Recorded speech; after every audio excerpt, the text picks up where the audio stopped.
विषय इतक्या वर्षानंतर सुद्धा 50 वर्ष होत आली तरीही गिरणी कामगारांचं जे आंदोलन सुरू झालं होतं, संप आणि आंदोलन, ते आजही संपलेलं नाही. सरकार आली आणि सरकारे गेली. गिरणी कामगारांना घरं देण्याच्या नावाखाली त्यांना कुठे टाकतायत? वांगणी. वांगणी कुठे आहे माहिती आहे ते विचारा आमच्या मुख्यमंत्र्यांना आणि उपमुख्यमंत्र्यांना. माननीय उद्धव ठाकरे यांनी जे एक प्रस्ताव दिला आहे, या गिरणी कामगारांना धारावी पुनर्वसन प्रकल्पाच्या संदर्भात ज्या जागा तुम्ही अडाणीला दिलेल्या आहात त्याच्यामध्ये गिरणी कामगारांना सुद्धा जागा मिळाव्यात, ही आमची मागणी आहे. मुंबईतल्या शिल्लक गिरणी कामगारांना किंवा त्यांच्या कुटुंबियांना मुंबईतच आपण प्रस्थापित केलं पाहिजे. विस्थापित नाही करायचं, प्रस्थापित केलं पाहिजे. तसं नसेल तरी मुंबईतले सगळे मोठे मोठे भूखंड आपण अडाणीला का देतोय? धारावी संदर्भात त्यांना आपण TDR दिलेला आहे, धारावीचा इतका मोठा भूखंड दिलेला आहे. याशिवाय मदर डेअरीपासून दैसर मुलुंडचे टोल नाके, डंबी ग्राउंड, मिठागृह असे अनेक भूखंड त्यांना दिल्यावर हे कोणत्या धनदांडग्यांसाठी आहेत? मुंबईचा गिरणी कामगार हा इकडला भूमिपुत्र आहे, मराठी माणूस आहे. आमची मागणी कायम राहील की ह्यांना मुंबईच्या बाहेर न टाकता यांना धारावी पुनर्वसन प्रकल्पात सामावून घेतलं पाहिजे, मुंबईतच किंवा मुंबई उपनगरामध्ये. आणि यासाठी जर हा मोर्चा असेल तर हा मराठी माणसांचा आवाज आहे.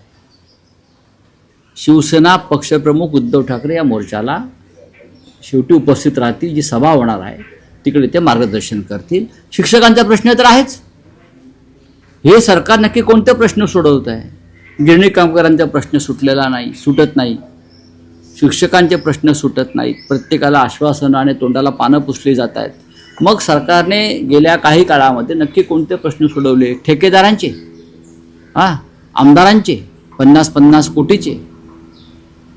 हिंदी सक्ती केली, मराठी माणसाचे प्रश्न तुम्ही वाढवलेत, चिंता वाढवलीत. मग सरकार करतंय काय? हा एक गंभीर प्रश्न या राज्यापुढे उपस्थित झालेला आहे. गिरणी कामगार आणि शिक्षकांच्या आंदोलनाला माननीय शिवसेना प्रमुख उद्धव ठाकरे यांनी पाठिंबा दिलेला आहे, सक्रिय पाठिंबा दिलेला आहे. आजच्या मोर्चामध्ये आमचे सचिन अहिर असतील, इतर सगळे शिवसेनेचे प्रमुख त्यात सक्रिय सहभागी या मोर्चाच्या आयोजनामध्ये. आणि म्हणूनच सन्माननीय पक्षप्रमुख उद्धव ठाकरे आजच्या मोर्चाला गिरणी कामगारांचे उपस्थित राहणार आहे. सर, आमदार संजय गायकवाड यांचा व्हिडिओ समोर आला. त्यांनी कॅन्टीनमध्ये आमदार निवासच्या कॅन्टीन आहे तिथे जाऊन मारहाण केली आहे. मात्र मारहाणीनंतर त्यांनी एक स्पष्टीकरण दिलं की डाळ खराब होती, त्यामुळे हा प्रकार जो घडलेला आहे. जर डाळ खराब असेल त्याला जबाबदार कोण आहे? तुमचं सरकारच आहे ना. ही डाळ, याच्यापेक्षा वाईट डाळ महाराष्ट्रामध्ये आदिवासी पाड्यांवर गोरगरिबांच्या घरामध्ये मिळते. मोदी जे काय फुकट धान्य वाटतायत सगळ्यांना, त्या धान्याची क्वालिटी आपण बघा. फक्त आमदारांना 50 कोटी मिळालेले आहेत, ठेकेदारांना जे जेवण करणारे कॉन्ट्रॅक्टरना 50-50 कोटी मिळालेले नाही आहेत.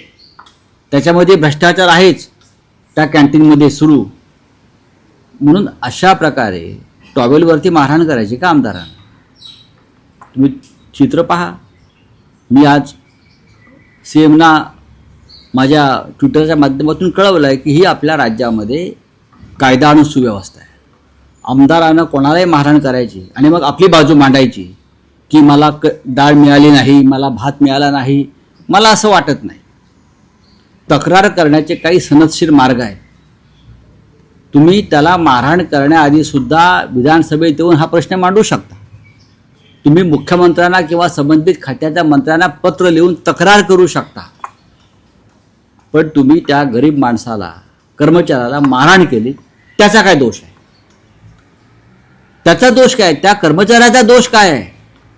हे सरकार आणि या सरकारचे आमदार या राज्यातले जे दुर्बल आहेत, जे गरीब आहेत, जे तुमच्यावरती अरेला कार्य करू शकत नाही, तुम्ही त्यांनाच मारताय. कोण घेणार आहे? बघा, आता त्यांचा विषय अंगलट आलाय. त्याच्यामुळे ते कर्मचारी अमुक तमुक त्यांच्यावर दोष टाकतील. पण मुख्यमंत्र्यांनी जर हा व्हिडिओ पाहिला असेल, ज्या पद्धतीनं निर्घृणपणे त्या कर्मचाऱ्याला मारहाण झालेली आहे, आणि सभागृहाबाहेर झाल्या, सभागृहात नाही. आणि त्या कर्मचाऱ्याला सभागृहात येऊन त्याची बाजू मांडण्याचा अधिकार नाही. तो मुका माणूस आहे, लक्षात घ्या. त्याला बोलण्याचा अधिकार नाही. तो गरीब आहे आणि तुम्ही गरीबाला अशा प्रकारे लाथाबुक्क्याने तुमचे आमदार सरकारचे मारतायत, सर्वत्र मारतायत. ह्याच्यावरती कारवाई व्हायला पाहिजे ना. सर, राहुल गांधी आज बिहार में जा रहे हैं. भारत बिहार बंद आंदोलन में कि वोटर लिस्ट में जो गड़बड़ी हुई उसको लेकर सुनवाई नहीं हो रही.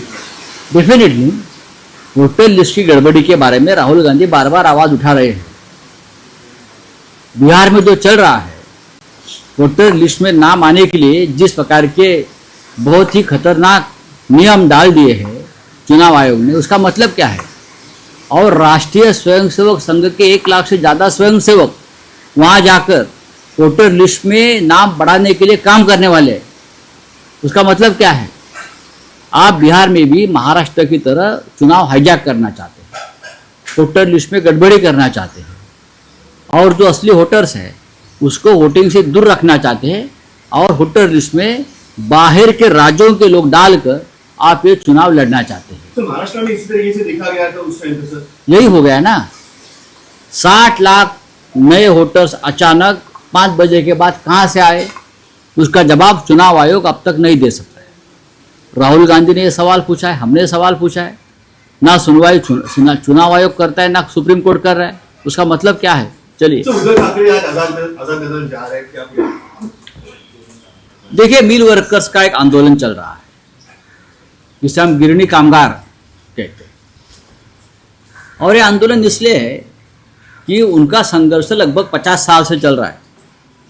50 साल से उनके घर चले गए, उनकी नौकरी चली गई, उनका रोजगार चला गया. लेकिन ये जो श्रमिक वर्ग है वो आज भी संघर्ष कर रहा है.